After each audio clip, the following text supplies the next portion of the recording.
I think. Yes, we're rolling. All right. Greetings, everybody. To all the people who I love and who love me. And I hope that it's 7 billion of us. um, I'm making this message because it is very important for me to talk to all of you about what is important to me. For those of you who know me, you know that I'm full of opinions, projects, and I've got my fair share of talent in music, projects, and that kind of thing. And I can sound like I know everything or think that I know everything and all of that. And there are many times when I say stuff and it doesn't leave room for anybody to either breathe or think or whatever and everything. And so because of that, and because I usually am right, because usually I'm right in such a way that it's impossible for people to get back at me, and then they go quiet. I'm making this video because for me the point is not to be right in that sense, like to be right over somebody. If I must be right, then it must be right for all of us. That's the only way I can accept being right, is that if I know that what I say is something that is good for us all, not just good for me because I want to win an argument. I don't see the point of that. Because whether or not you win an argument, you still got to go into a coffin one day. You see? And so, what's the point? Nobody wins over death except Christ. And that's the reason why I'm talking to you all, because it's important for me to keep things in perspective. There is a God who I humble myself to. No matter how much I may be exalted by people, or no matter how arrogant I may sound, no matter how knows-it-all I may be, and no matter how much luck I may get in this life, there is something that I need everybody in this world to understand about me, and that is that I am humble to my Creator. You see, my setup is such that there is always room in my equations for the existence of a Creator who can see my mistakes and who can correct me and who loves me and gave his life for me. So I will try these days to have at least just one short little message, one short Christian message for the world and for anybody who cares, because none of what I have is of value to me unless it falls. I mean, look at this world. Look at, if there's a creator. I know there's a creator, but I'm saying that in the equation of there being a creator, look at the clouds. Look at the water. Look at the trees. It's all so fantastic. It is so great. It is wonderful. It is so wonderful that I've even forgotten the point that I wanted to make. That's how wonderful it is. Anyway, um, um, there are sayings of Christ which are important, and I'm going to take one which I can feel is laying on me, because there's many times I can feel that he wants me to say something to people and make people understand something, right? There's a part in the Bible where Jesus says, anybody who comes in through the window is a thief. An honest person will knock on the door. If your business is right, if what you want from a house, say you go to a house, if what you want is legitimate, it is good, it is right, it is within the right context, you're coming at the right time of the day, well, even in the middle of the night, it could be late at night. If it is right what you're doing, it doesn't matter what time of night it is, you go to the door and you knock on the door, you ring on the doorbell, right? Because it's legit, right? Now, if it isn't, you go through the window. So the point is that whatever is in the house that you want is accessible to you. You can get it either by going and talking to the owner and talking about what you need, or trying to avoid the owner and get it through your own means. Now we're talking about eternal life, wisdom, knowledge, love, understanding, and all those things that a human soul needs, right? When Jesus says that you must come through the door, he means go to him. Knock and it shall be answered. It is a sign of respect.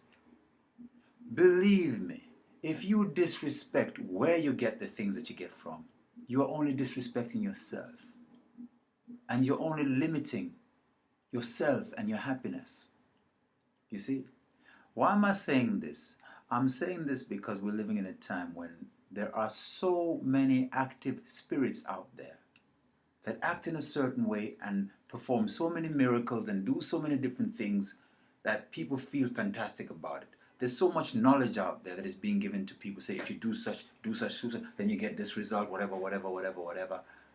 It's like scientists in a laboratory experimenting with different elements, and then they say, yeah, and then it explodes. In the moment that they do that with those elements, they feel powerful. They feel like they're gods, you know. But God is the one who knows the element even before it was created, and says he knows that if you put that element with this element together, then that's what you're going to get. He already knows that. So when you as a scientist go and do it and you feel great and you say there is no God because you are able to put these things, you say, no, there is no God because, you know, really what it really is that when you take this chemical and you put it with this chemical and you put it together, that's what happens. So that's really what happens. So it's not magic and it's not God. You know, so this is the madness that people have. You know, you're not explaining where the element and the chemical came from in the first place. You see. The question will always remain, where did it come from? Whatever it is that you use to make whatever that you want, the question still remains, where did it come from? Right?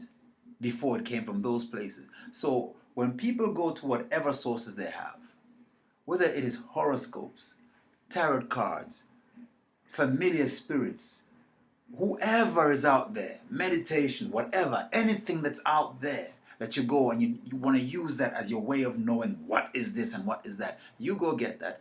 The question still remains, where did they get it from? Where did the soothsayer get it from? Where did the psychic get it from? Where did the magician get it from? Where did you get it from? You know, it reminds me of a song by Bunny Wailer. And you may wonder what's that, because you're kind of like looking at a white Jesus on this t-shirt and dreadlocks, and I'm talking about Jesus and whatever, and you know, it's Rasta. Well, I've got to show you a couple of things, but I'm not going to go into that now. It reminds me of a song by Bunny Wailer. It goes like this. Man, where you get the rhythm them from? You just a guan, so man, we make you galang so. I just can't take any more, man. Where you get the rhythm them from? Locks, you don't know if you do with this, your dancehall music. Come on and go there in a level vibes. With your dancehall music, come on. And that song is basically asking the new DJs who are dissing roots reggae, you know, or acting a certain way, not living up to the liberty of Rasta, right? And carrying on in the dance hall, but having some serious disrespect.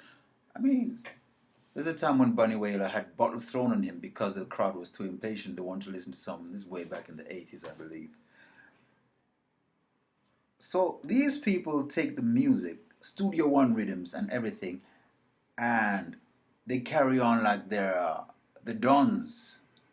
Well, they speed up the beat and they give it that do, but it's still the same rhythm from that time, right? And Bunny is asking them like, before you get ahead of yourself, where did you get those rhythms from? You know? And Bob was like that to say the roots. Some are roots, some are branches, some are leaves. You know?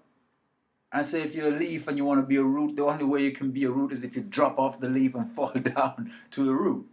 You see? So You have to know yourself, and you have to know your limit, and you have to know and give respect to the way things are really done and follow that protocol. Now we're talking about the Almighty who gives life. You're going to take the life and the knowledge and the brain that God has given you to diss him by saying that no, you're not going to get what you need directly from him. You're going to get it from somewhere else, and you're going to be cool because you've done it, and you're going to live under the illusion that it didn't come from God in the very first place. You'll be in trouble. You'll be without joy, no satisfaction, because that is a way of being ungrateful, unthankful. See? So, that's my message to you all. Humble yourselves, know the Father, come to him. In repentance, come. In knowledge, do good, and good will follow you. Don't be surprised why you feel down or sad when things come in your way, because that's how it is. You know, that's how it is when the message falls in the wrong ground. There's the guy who's throwing the message and it falls into good ground, it grows and is strong. You know, if it falls amongst the what do you call it, the weeds, they overcome it. That's when it falls and mix it up with other things of the world, and then you forget. You see? So you have to be roots. A part of you, no matter what you do. You could even you could be the biggest leaf out there. You could be like myself, I play rock and roll. And you see this. But I know roots. I know my roots. And I know that even as a leaf, I'm part of the roots. And as long as I respect the roots, I will get what's coming to me from the roots. And the roots will recognize me and say, what's up, leaf? And I say, what's up, root? And I say, what a beautiful root you are. And I say, yeah, you're a good leaf. And from the leaf, say, come fruit. But you know what I'm saying? So if you're going to be a leaf and pretend to be a root, I'm sorry, man. You'll suffer. So that's my message to you all today. All right? Just remember that. Full of love. You know? Take care of yourselves, and may Jah open the door for you all to go forward and to enjoy life and fulfill your destinies. Rastafari.